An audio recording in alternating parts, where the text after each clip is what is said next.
दोस्तों आज हम बात करने वाले हैं एक ऐसे माउंटेन रेंज के बारे में जो केवल भारत का ही नहीं बल्कि पूरे एशिया का सबसे ओल्डेस्ट माउंटेन रेंज है। आज हम बात करने वाले हैं उस माउंटेन रेंज के बारे में जिसे हिमालयास का बड़ा भाई भी कहा जाता है और जिसका भारत के करंट ज्योग्राफिकल स्ट्रक्चर फॉर्म करने में एक अहम रोल है। जिस माउंटेन रेंज ने ना केवल दिल्ली एनसीआर को रेगिस्तान होने से बचाया है बल्कि इंडिया के नॉर्थ वेस्टर्न पार्ट में लाइफ और बायोडाइवर्सिटी को अकेले दम पर सस्टेन किया है। जी हाँ, हम बात कर रहे हैं इंडिया के नॉर्थ वेस्टर्न पार्ट में located the Aravallis mountain ranges की।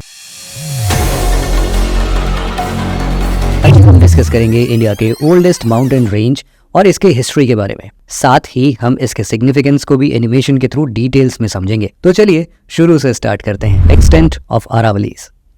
अरावली माउंटेन रेंजेस इंडिया के नॉर्थ वेस्टर्न पार्ट में लोकेटेड है और इसका लिटरल मीनिंग है लाइन ऑफ पीक्स। ये माउंटेन रेंज दिल्ली से लेकर हरियाणा, राजस्थान होते हुए गुजरात तक फैला हुआ है। इसका टोटल लेंथ 700 किलोमीटर से भी ज्यादा है और इस माउंटेन रेंज में लोकेटेड हाईएस्ट पीक है गुरु शिखर, जो राजस्थान के माउंट आबू के नजदीक लोकेटेड है। गुरु शिखर पीक की हाइट 1722 मीटर्स है, जो पूरे अरावली रेंज में सबसे ज्यादा है। Aravalli mountain ranges mineral resources के साथ साथ प्रेशियस स्टोन्स जैसे कि ग्रेनाइट, सैंडस्टोन और मार्बल्स में बहुत रिच है। इनफैक्ट अरावली में लोकेटेड मकराना के बारे में आप सबने सुना ही होगा। मकराना हाई क्वालिटी मार्बल्स के लिए पूरे देश भर में फेमस है और यही वो जगह है जहां के मार्बल्स का यूज आगरा के ताजमहल को बनाने में किया गया था। खैर, ये तो बात हो गई अरावली के एक्सटेंट की। आइए अब देखते हैं कि आखिर इस डाइंग माउंटेन रेंज का फॉर्मेशन कैसे हुआ था। Origin of Aravallis. दोस्तों, जैसे कि हमने पहले भी डिस्कस किया कि अरावली केवल इंडिया का ही नहीं बल्कि पूरे एशिया का सबसे ओल्डेस्ट फोल्ड माउंटेन रेंज है। इसका फॉर्मेशन आज से करीब 2000 से 3000 मिलियन साल पहले हुआ था। हाँ जी, बिल्कुल सही सुना आपने। और उस समय इसका हाइट आज के हिमालयास के हाइट से भी काफी ज्यादा था। हिमालयास की तरह ही अरावलीज का भी फॉर्मेशन दो कॉन्टिनेंट प्लेट्स के आपस में कन्वर्जेंस से हुआ था और इस वजह से ही इसे एक फोल्ड माउंटेन कहा जाता है। अरावलीज का फॉर्मेशन प्री कैम्ब्रियन एरा में मारवाड़ क्रेटॉन और बुंदेलखंड क्रेटॉन के आपस में कन्वर्जेंस से हुआ था और इसी वजह से आप देखेंगे कि अरावली का अलाइनमेंट नॉर्थ ईस्ट से साउथ वेस्ट के डायरेक्शन में है। जैसे कि आप सबको पता है कि माउंटेन फॉर्मेशन इवेंट को हम ज्योग्राफी की भाषा में ओरोजनी कहते हैं। अरावली का फॉर्मेशन जिस जियोलॉजिकल इवेंट से हुआ उसे हम दिल्ली अरावली ओरोजन कहते हैं और ये आज से करीब 2.3 बिलियन साल पहले उस समय हुआ था जब हिमालयस माउंटेन का नामो निशान तक नहीं था। उस time Indo Australian plate Eurasian plate से टकराई ही नहीं थी, इसीलिए हिमालयस का तो कोई नामो निशान नहीं बनता। खैर, जब इसका फॉर्मेशन हुआ ना तब इसकी हाइट काफी ज्यादा थी, लेकिन सालों से लगातार इसके इरोजन, माइनिंग, एक्सप्लॉयटेशन और कॉन्टिन्यूअस वेदरिंग के चलते इसका एवरेज हाइट अब मात्र 400 से 800 मीटर ही रह गया है। अरावलीज में इलीगल माइनिंग और इंक्रोचमेंट का अंदाजा आप बस इसी बात से लगा सकते हैं कि सेंट्रल एम्पावर्ड कमिटी, जो कि एक एक्सपर्ट कमिटी थी जिसका फॉर्मेशन सुप्रीम कोर्ट ने खुद अरावली माउंटेन्स में हो रहे इलीगल माइनिंग को स्टडी करने के लिए किया था, उसने अपनी रिपोर्ट में कहा कि लास्ट 50 सालों में राजस्थान में मौजूद 128 में से 31 अरावली माउंटेन्स इलीगल माइनिंग की वजह से कंप्लीटली डिसअपीयर्ड हो चुके हैं। जी हाँ, गायब हो गए हैं, दिख ही नहीं रहे अब। ओरिजिन के बाद आइए अब हम बात करते हैं अरावली के फिजियोग्राफिक फीचर्स के बारे में। Physiography of Aravallis. Aravalli mountains के डिवीजन की बात की जाए तो इसे हम दो ब्रांचेस में क्लासिफाई कर सकते हैं। पहला है नदन ब्रांच, जो अजमेर से लेकर दिल्ली तक फैला हुआ है, और दूसरा है सदर्न ब्रांच, जो कि अजमेर से अहमदाबाद तक एक्सटेंडेड है।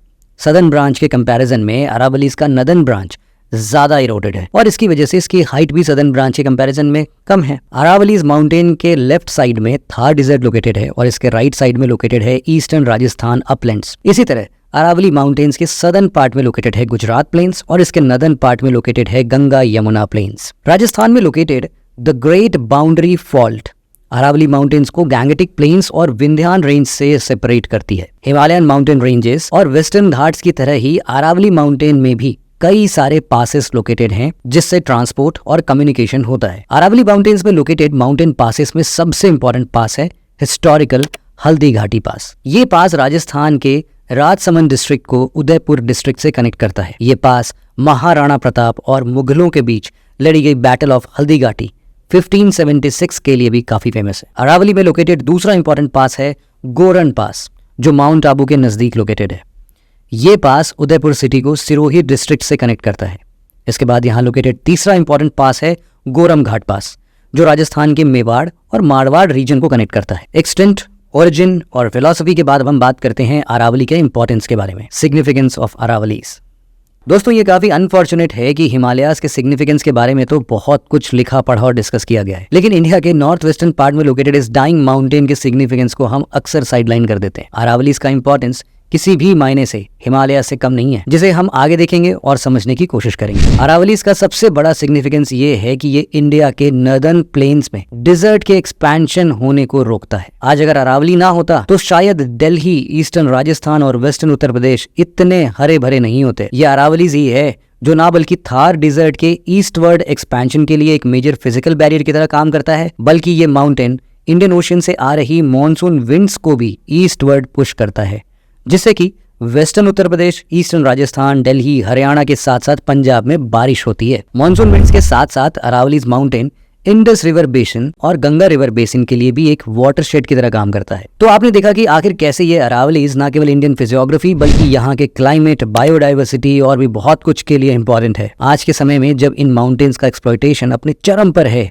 हमें इन्हें प्रिजर्व करने की जरूरत है, ताकि हमारे आने वाले जनरेशन को इस ग्रेट माउंटेन रेंज को हिस्ट्री बुक्स में पढ़ने की जरूरत ना पड़े। तो दोस्तों आज के इस वीडियो में बस इतना ही था। मिलते हैं आपसे एक और ऐसे ही मजेदार एनिमेशन वीडियो के साथ।